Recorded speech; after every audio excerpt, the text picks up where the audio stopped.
No, if there was an answer, we wouldn't have had Operation Desert Schmozzle. It's interesting how much better the new Enemy Ace looks, but the sophistication in comics is more than ink deep. The creators are writing for a sophisticated audience. Take Will Eisner. In 1940, he created The Spirit, a detective strip for the family audiences. These days, Will writes graphic novels, wonderful stories told in words and pictures. Will, it's Commander Rick. What's your latest project about?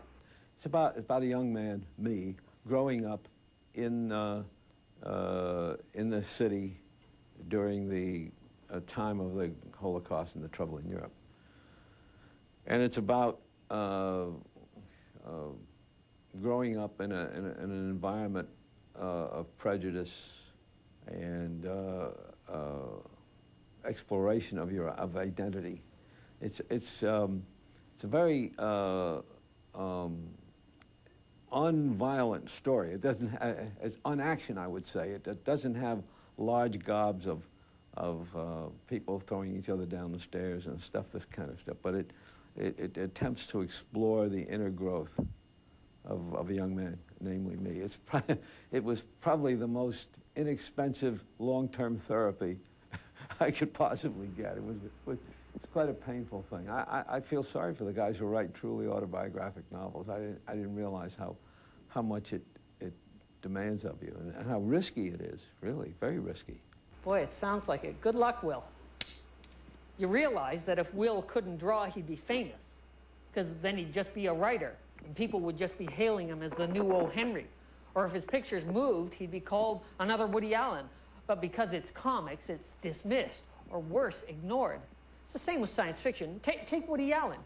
Not someone you'd associate with science fiction, right? And yet, his movie Sleeper, about a man cryogenically frozen for 200 years, The Purple Rose of Cairo, about alternate realities with people stepping in and out of a movie. And now his new movie, Alice, is based on an idea by H.G. Wells. That's right, H.G. Wells. Can you spot it? I've been married 16 years, Dr. Yang. I can't just go out and commit adultery. Not that I'm so sure he even wants me, you know. I'm getting older. And what would happen if I fell in love with him? I'm just so mixed up. Mrs. Tate's feelings in titanic conflict. But Dr. Yang has prescription. Oh, you know, yesterday's herbs made me feel a little strange. These herbs are different. Very valuable.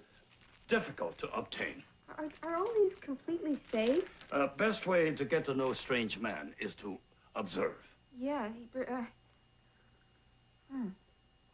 bitter.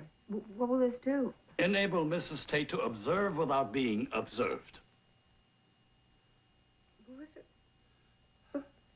What is this? Where am I going? See, The Invisible Man, written by H.G. Wells in 1897. Science fiction. Well, just take the top money-making movies of all time. The majority are science fiction stories or comic book characters. But of course, then they get treated with critical respect because they're cinema. It's like with the Batman movie. People thought the Batman in the movie was this great leap forward. Finally, a Batman for adults. That's because people had only seen the Batman TV series. But this new, brooding, sinister, dark vigilante was really based on the comic book version by Frank Miller. Look at what Frank is doing now. This is Elektra Lives Again, and like a lot of Frank's work, it's powerful, violent, and dark. Frank, it's Commander Rick. Tell me a bit of the history behind Elektra Lives Again. Back when I was writing and drawing the regular Marvel comic Daredevil, I created the character Elektra and introduced her into the continuity. She was assassinated partway through it. And then in what was a pretty deliberately ambiguous sequence, she seemed to be brought back to life. I then left the Daredevil comic, just wanting to try out some new things and do some new material. But there was that story I wanted to do about Elektra that was sort of just stuck in my head and had to get out. However, I also took on a lot of other work, did an awful lot of other work. Many of my opinions about comic books changed deeply. I did work that changed my whole point of view on how to approach them, and produced that book over a period of years that largely involved me throwing out about half the work I ever did on it in favor of newer approaches I was discovering. The final product is unquestionably a horror story. I think it's very frightening. I think it's the best drawing I've done. And it became much more horrifying when Lynn Varley got her hands on it and painted it. Can you give me an example of how Lynn's input made the comic more frightening? I wrote a scene where our hero, who's plagued with dreams and evidence that his dead girlfriend has come back to life, finds himself in the middle of the night having run across the rooftops, not knowing it, and kneeling in his underwear at her grave. And a group of assassins appears all around him, and he proceeds to try to figure out how to get out of this maze of assassins.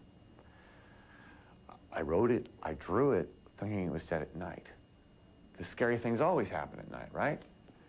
Well, Lynn did the entire thing as a scene set at dawn, with light breaking behind the situation, and with all of the assassins clad in various shades of white and blue. And it was much more frightening. Thanks, Frank. Frank also writes Give Me Liberty, about a woman struggling in a future dystopia, violence on the geopolitical scale. Andy writes Hard Boiled, about a near future of decay, rabid consumerism, and out-of-control conglomerates. Amazing stuff. Actually, after the greedy 80s, there's been a lot of stories about corporate corruption in comics and in science fiction. Jack Womack has a series of books about the Draco Corporation. Draco has managed to tap into a parallel universe where Earth's history is different, and they use the ability to cross over to that alternate universe, that alternate Earth, for corporate gain. Jack, it's Commander Rick. I hear the fourth story in the Draco series is called Elvisy. Can you tell me a bit more about that? Oh, well, they'll be going, it will involve messianic worship again at this point, more directly dealing with the figure of Elvis. And it also brings in the alternate world, which is taking place about 15 years after Terraplane, which would make it about 1954 in the alternate world. And the question of going over and bringing back, if he exists, the alternate world's Elvis for Draco's own nefarious purposes. I love the word nefarious. It's so Rocky and Bullwinkle. What will be happening in the last two books in the series? The fifth book is going to be called Random Acts of Senseless Violence. That will be occurring concurrently within the chronological framework as Heathen, around 1998, but will be different. That will be told from the point of view of, it'll be done in diary form of a 12-year-old girl who is growing up she's from an upper middle class family in New York, and then the economic breakdown occurs, and what is detailed as she covers next year and a half of her life is how her society and family basically disintegrates. And then the concluding book will tie everything up once and for all within this particular series so that neither I nor anyone else can work any further sequels out of it. So.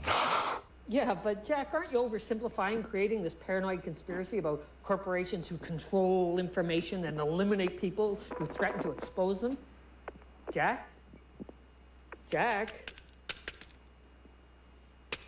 Nancy, what happened to Jack? Oh, he's fine, I'm sure.